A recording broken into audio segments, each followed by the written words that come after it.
신명기 강의 38번째 너희가 그처럼 행하지 말고 라는 제목으로 말씀을 전하도록 하겠습니다. 신명기는 모세의 설교입니다. 모세의 설교인데 크게 세 부분으로 나눌 수가 있습니다. 1장부터 11장까지가 한 단락이고요. 또 오늘부터 살펴보게 될 12장부터 26장까지 그리고 27장에서 33장까지 이렇게 크게 세 단락으로 나누어져 있는데 이제 오늘부터 우리가 살펴보는 이 단락이 가장 길고 핵심적인 내용들이 담겨져 있습니다. 지금 37번까지 했는데 핵심이 안 나왔어요. 이제 오늘부터 핵심인 거예요. 이제 오늘부터 나오신 분들은 이제 수지 맞았다라는 이렇게 표현을 하는 거죠. 12장부터 26장까지는요.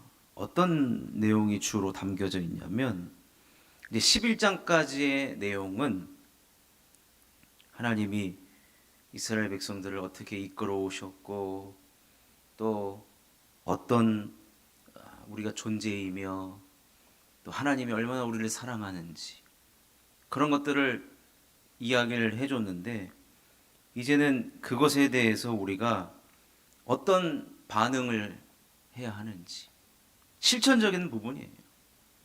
어떤 삶을 살아가야 하는지 구체적인 행동 지침들이 이제 나타나고 있는 겁니다.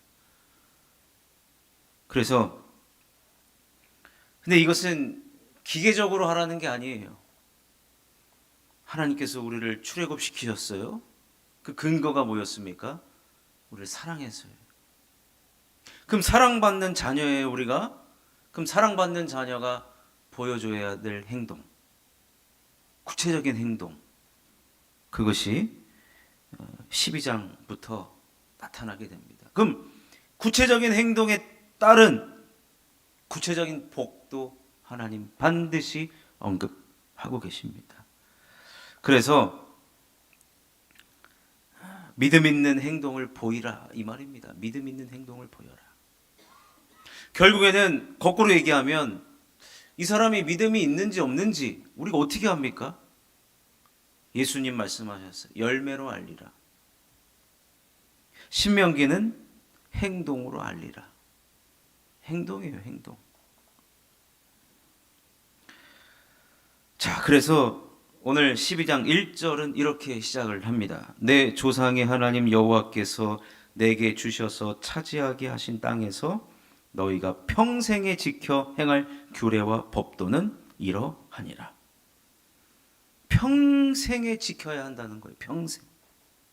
우리가 살아가는 동안 규례, 법도 변함이 없다는 것입니다. 이거는 지금까지도 변함이 없는 하나님의 말씀이죠. 요즘 얼마나 우리가 뉴스를 많이 봅니까? TV 틀면 그냥 뉴스잖아요. 거기서 제일 많이 나오는 게 헌법에 위배가 됐는지 안 됐는지, 위헌적인 요소가 있는지. 여러분 제 설교에 혹시나 위헌적인 요소가 있어도 용서해 주시기를 바랍니다. 요즘 참 이게 입에 담으면 안 되는 말들인데 이제 신문 뭐 뉴스 뭐 이런데 그냥 너무나도 이제 자연스럽게 나오는 말이기 때문에 참. 요즘 집 안에서 우리 막내딸이요 어저께 학교 갔다 와가지고 엄마 지금 친구 누구누구하고 탄핵 얘기했어. 초등학교 4학년 다 알아요. 탄핵 얘기해서 탄핵. 세 명이 있는데 한 명은 아예 모르는데 한 명은 모르고 둘이서 막 탄핵 막 그 얘기를 하더래요. 초등학생이. 그래서 뭐 헌법을 지켰느냐 안 지켰는지. 아이고, 초등학교가 4학년이 그 얘기를 한다면 여러분, 오늘 12장 1절에 나오는 규례와 법도는 초등학생 수준도 할 수 있는 거라는 거예요. 이건 할 수 있는 거라는 겁니다. 자, 그러면 사실 11장까지 계속해서 명령과 법도와 규례를 다 지키라고 계속해서 반복을 했거든요. 그런데 12장에서도 마찬가지입니다. 반복을 하고 있어요. 자, 그러면 우리가 평생도록 지켜 행하여야 하는 규례와 법도는 무엇인가? 자, 첫 번째로는 파멸해야 된다는 거예요. 파멸. 좀 과격한 표현일 수는 있지만 오늘 2절과 3절을 한번 읽어보겠습니다. 2절과 3절 시작.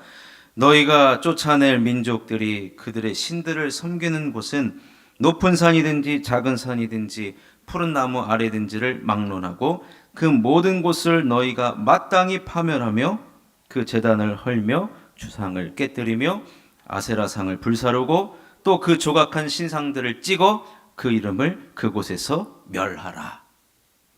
이미 진멸해야 된다라는 말을 이제 우리가 들어왔고, 오늘 말씀 보니까 이제 가나안 땅에 들어가게 되면 그 땅 사람들이 섬겼던 신들, 그리고 그것과 관련된 모든 것들에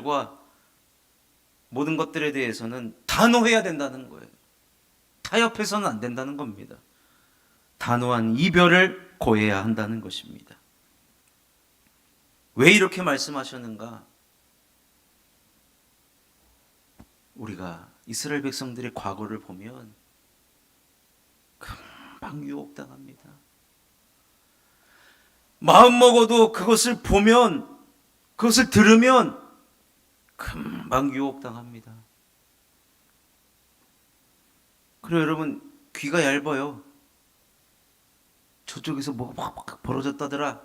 그럼 쫄래 가가지고. 이스라엘 백성들이 참 유혹 쉽게 당했고 귀가 얇아서 하나님이 아닌 다른 우상을 따라갔던 적이 있습니다. 그러니까 이것을 인정하라는 거예요. 내가 이만큼 연약하다. 그러니까 단호해야 된다는 거예요. 그래서 파멸하라고 했고 그곳에서 멸하라라고 했습니다. 그런데 오늘 말씀 보니까 그때의 우상들을 참 높은 산에, 그리고 작은 산이든지 높은 산이든지 나무, 참 비슷해요. 우리도 산에 가보면은, 저 예전에 고등학교 바로 뒤에, 걸어서 5분도 안 돼요. 거기 엄청나게 큰 보호수죠, 보호수. 나무가 있는데 그 나무 옆에는 뭐가 있느냐? 아주 유명한 무당이 있었어요. 그래가지고요, 옛날에는 저는 토요일까지 학교를 다녔을 거 아니에요. 토요일만 되면 고급차들이 쫙 몰려들고 거기서 굿판을 벌이는데, 그 나무 아래에서 굿판을 벌이는데 시끄러워 죽겠어요. 학교 공부하는데 시끄러워 죽겠어요. 그 나무가 신성한 건지 그렇잖아요. 그렇게 바라보잖아요. 그들은 또. 그래서 그때나 지금이나 나무 아래 사람들이 제단과 우상들을 설치해 놓는 것은 동일하다. 근데 이것을 뭐 하라고요? 파멸하고 멸하라라고 말씀하고 있습니다. 그래서 4절 말씀에 너희 하나님 여호와께서는 너희가 그처럼 행하지 말고 절대로 본받지 말라는 거. 자, 그럼 두 번째, 평생 해야 될 일은, 이거 평생 해야 될 일이에요. 평생 해야 될 일. 두 번째는 택하신 곳으로 찾아 나가서 하나님을 만나라는 것입니다. 자, 5절 말씀인데요. 읽어보겠습니다. 시작. 오직 너희 하나님 여호와께서 자기의 이름을 두시려고 너희 모든 지파 중에서 택하신 곳인 그 계실 곳으로 찾아 나아가서 하나님께서 자기의 이름을 두시려고, 그 말은 뭐냐면 이제 이스라엘 백성들은 가나안으로 들어가게 되면은 각 지파별로 땅을 분배를 해줬어요. 근데 이제 어디서 제사를 드려야 될지는 오늘 본문에서는 명확하게 얘기 안 하셨고, 너희 집 모든 지파 중에서 택한 곳이 있대요. 어딘지는 모르지만, 근데 그 택한 곳에서 하나님께 찾아 나아가라고 합니다. 그때나 지금이나 여러분 주님 오실 때까지요. 이거 평생이라 그랬잖아요. 평생. 뭐냐면 여러분 우리가 하나님을 만나고 하나님을 예배하는 것은 정한 장소 반드시 있다는 거. 정한 장소. 정한 장소에서.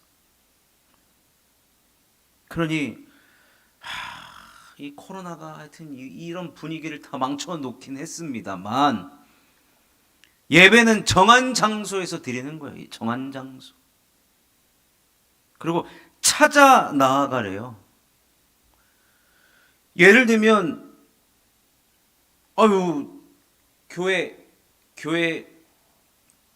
교회보다 집이 멀어도 교회에서 집이 멀어도 내가 택한 교회, 내가 정한 교회 반드시 찾아 나아가는 수고가 필요하다는 얘기예요. 이 방법은요. 이미 신명기에도 정했지만 지금 몸된 교회, 주님의 몸된 교회로 지금 우리가 하나님 앞에 예배 드릴 때 정한 장소에서 반드시 드려져야 한다는 것입니다. 정한 장소, 정한 장소. 그러니 교회가 필요한 것이고, 그래서 교회들이 지역마다 있는 거예요. 지역마다. 자, 그런데 하나님 앞에 택하신 곳으로 찾아 나아가서 하나님을 만날 때 6절과 7절에 보면 너희의 번제와 너희의 제물과 너희의 11조와 너희 손의 거제와 너희의 서원제와 낙헌 예물과 너희 소와 양의 처음 난 것들을 너희는 그리로 가져다가 드리고 거기 곧 너희의 하나님 여호와 앞에서 먹고 너희의 하나님 여호와께서 너희의 손으로 수고한 일에 복 주심으로 말미암아 너희와 너희의 가족이 즐거워할지니라. 무슨 말이에요? 결국에는 하나님 앞에 예배 드릴 때 무슨 일이 생긴다는 거예요? 즐거움이 생긴다는 거예요. 즐거움. 여러 가지 제물을 드리죠. 하나님 앞에. 각종 제물들이 지금 다 나오고 있습니다. 낙헌 예물, 제가 그때 설교했죠. 낙헌 예물까지 있고, 서원제, 서원. 때로 우리가 서원하잖아요. 다급할 때, 하나님의 도움을 급하게 간구할 때 서원할 때도 있습니다. 옛날에 우리 부모님들 서원 많이 했습니다. 뭐가 그렇게 다급했는지 서원했어요. 그래가지고 주의 종 된 사람들이 수두룩합니다. 다급하니까 하나님께 드리겠습니다. 막 다 드려요. 다 드려. 막 다 드려요. 옛날에 여의도에서 빌리그레함 왔을 때 여러분 선교사로 헌신하실 분 그 자리에서 일어나십시오. 졸다가도 일어나니까 옆에서 일어나가지고 그래가지고 선교사님 되신 분도 있어요. 서원은 지켜야죠. 내가 약속한 거니까. 여러 가지 예물들을 하나님 앞에 드리고 난 다음에 여호와 앞에서 그 예물들의 일부를 드리고 일부는 함께 먹는 그런 예물도 있거든요. 제사도 있거든요. 성도 간의 교제가 반드시 필요하다는 거예요.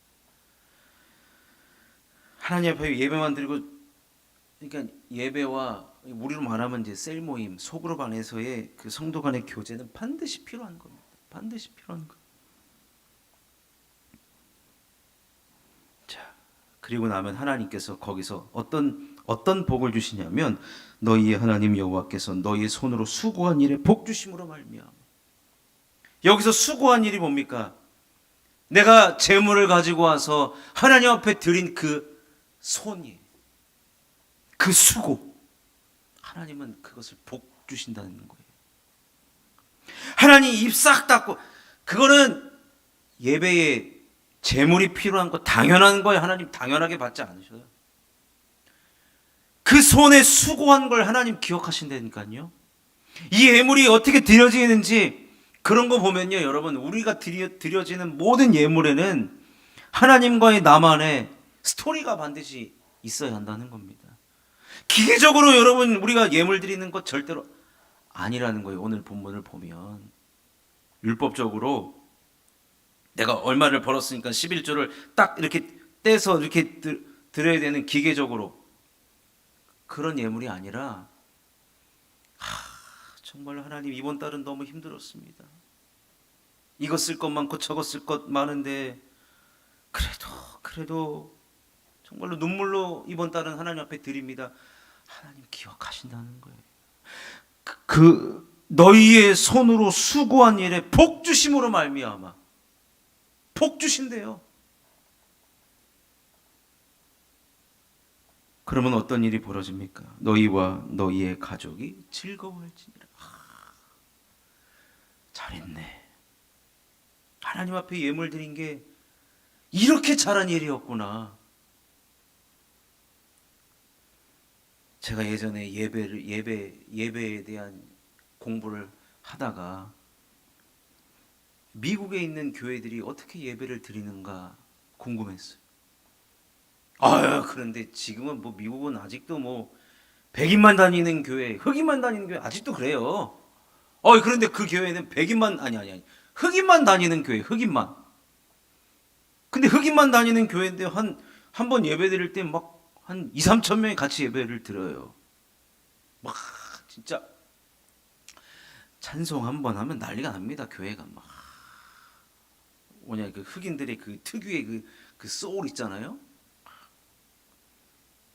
막 찬송할 때는 막 진짜 방방 뛰면서 찬송을 해요. 말씀드릴 때는 잘 듣다가 또 한 번 방방 뜨는 일이 생겨요. 언젠가 보니까 헌금 드릴 때 갑자기 목사님이 설교 딱 끝나고 여러분 이제 헌금 드릴 시간입니다. 그러면 갑자기 다 일어나가지고 자기가 가져온 헌금을 들면서 막 환호성을 지르는 거예요. 뭐 저런 교회가 다 있나? 알고 보니까 지금 오늘 이 본문처럼 그 흑인들이 미국에서 얼마나 힘들게 사는데 한 주간 동안 참 하나님 은혜 주셔서 재물 얻을 힘을 주셔서 드릴 수 있음에 이 기쁜 거예요. 드릴 수 있음에 기뻐가지고 거기 예배는 헌금을 다 머리 위로 흔들어요. 머리 위로.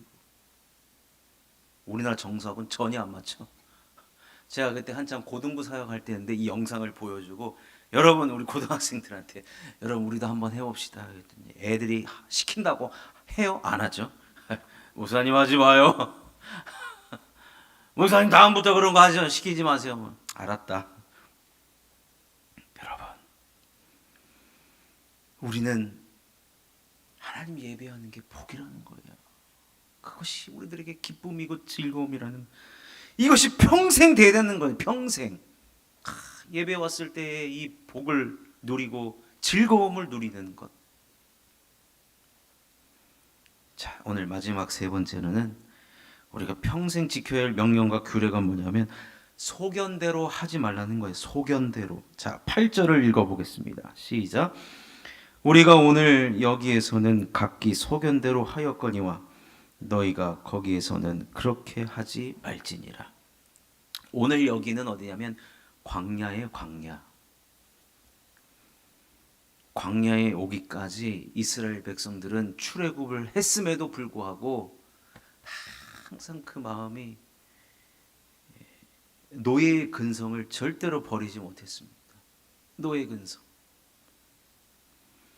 그러니까 하나님 말씀보다 자기의 소견, 그래서 소견이라고 한 거예요. 소견.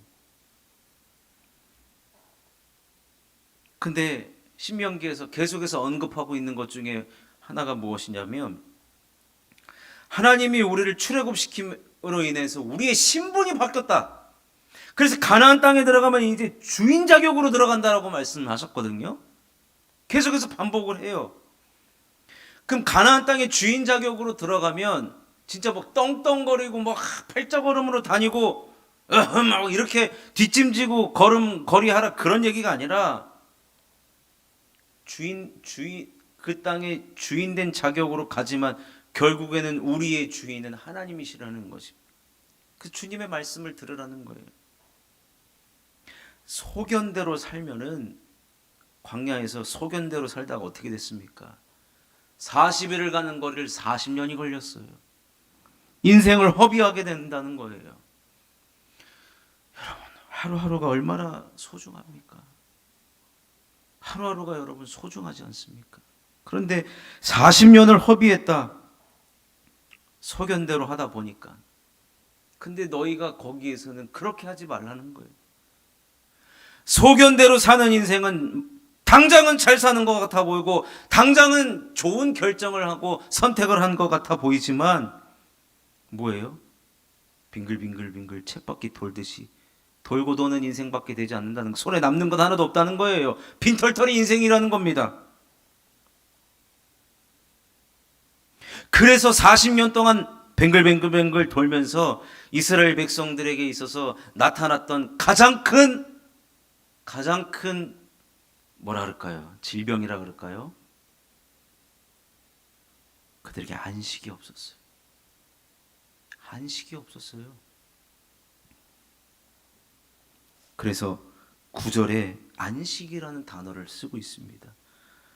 9절은 다 같이 읽겠습니다. 시작.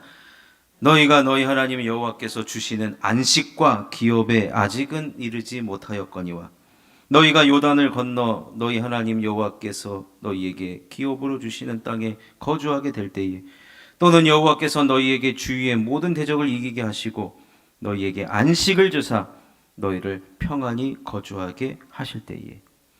여러분, 이스라엘 백성들이 출애굽을 하고 광야를 지나고 이제 가나안 땅에 들어가잖아요. 가장 중요한 그들에게 있어서 필요했던 것이 바로 안식입니다. 안식. 그래서 여러분, 우리가 예수를 믿는다는 거, 구원받은 자라는 것은요, 진정한 안식이 무엇인지를 경험하게 되는 삶이에요. 안식. 그냥 늘어지게 그냥 수고했으니까 그냥 잠자고 맛있는 거 먹고 쉰다, 그런 개념이 아니에요. 우리 하나님께서 6일 창조하시고 7일째 안식을 했단 말이에요. 안식을 하셨기 때문에 비로소 천지 창조가 완성이 된 거예요. 안식은 완성의 개념입니다. 결국에는 안식일의 주인이 누구십니까? 우리 예수님 말씀하셨잖아요. 안식일의 주인은 주님이세요. 그리고 그 안식일에 우리는 하나님을 예배하는 것이죠. 정한 장소에서.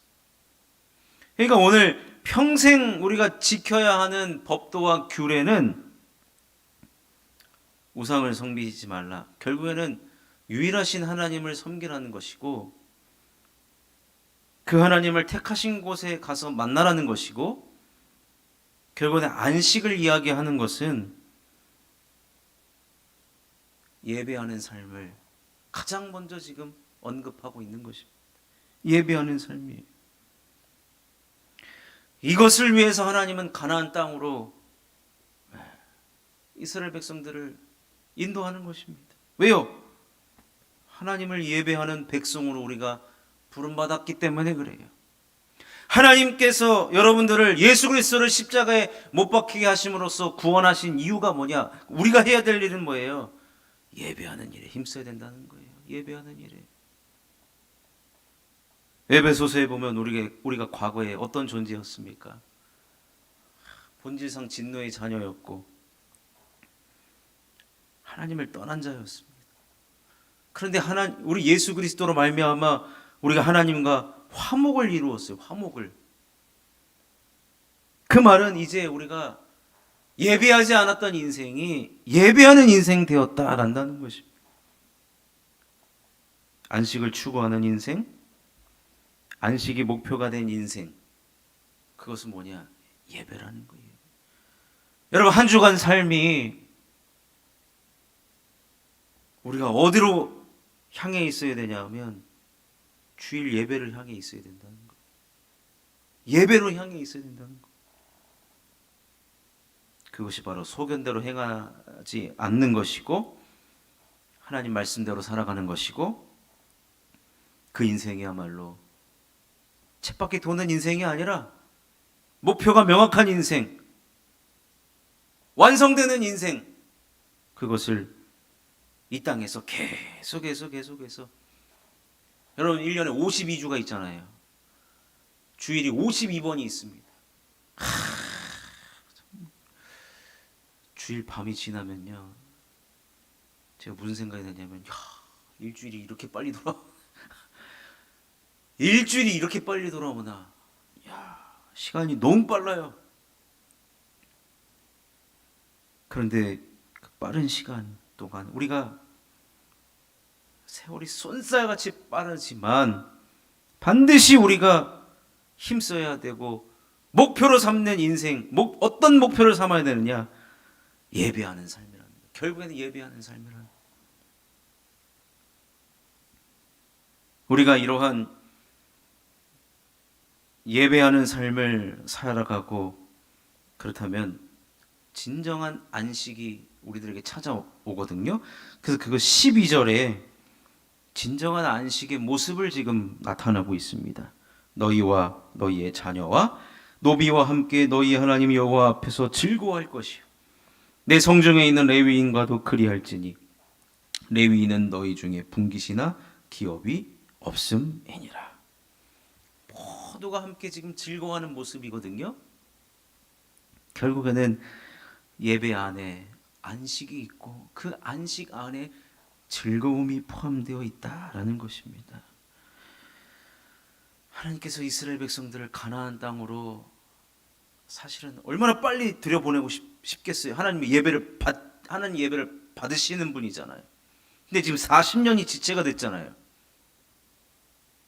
하나님은요, 예배 받기를 원하신다. 지금도 모든 하나님의 피조물들을 통해서 예배 받기를 원하십니다. 그러니 우리가 이렇게 예배하는 자로, 예배자로 있다는 것이, 여러분, 이것이 복입니다. 인생 여러분 잘 살고 있는 겁니다. 여러분들의 인생 점점 복이 넘쳐나는 인생이 될 것입니다. 예전에 제가 믿음 없을 때 예배만 드려도 복 받는다, 안 믿었어요. 그런 게 어딨냐고. 아니, 지금 앉아 있는데 무슨 복이 임하냐고. 믿음이 깊어질수록 점점 깨달아지고 있습니다. 예배만 잘 드려도 복이구나. 오늘 말씀이 맞구나. 예배만 잘 드려도 우리의 인생 성공하겠구나. 사랑하는 성도 여러분, 오늘 가나안 땅에서 살아가는 건요, 구원받은 백성들이 살아가는 저와 우리의 모습이 되어야 하는 것이죠. 가나안 땅에서 살아가는 방법, 파멸하라 그랬어요. 예배의 대상은 오직 하나님 한 분이어야만 한다는 것입니다. 그리고 우리는 택하신 곳, 정한 장소, 주일 예배를 준비하는 자세 반드시 필요합니다. 갑자기 생각나네요. 그래도 어렸을 때 받은 그 교육대로 지금 하고 있어요. 이게 어렸을 때 받은 교육이 참 중요합니다. 그때 교회학교 선생님이 뭐라고 말씀하셨냐면은, 정연아, 헌금은 미리 준비해야지. 예, 알겠습니다.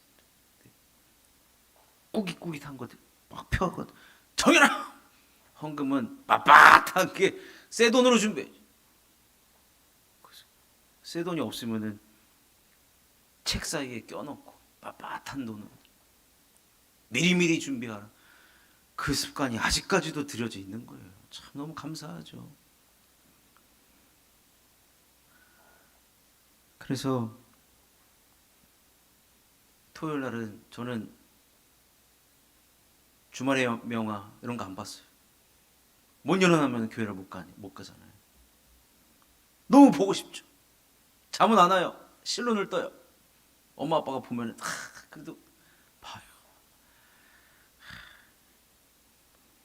우리가 정한 장소에 가서 예배한다는 것 얼마나 큰 복인지, 그리고 소견대로 하지 않고 하나님 말씀을 따라 우리가 예배하며 안식을 누리는 것, 그것이 평생에 우리가 해야 하는 하나님께서 우리들에게 주신 명령과 규례와 법도라는 것을 기억하시고 끝까지 이 말씀 평생토록 순종하며 지키며 나아가는 저와 여러분 되시기를 주님의 이름으로 축원합니다. 우리 말씀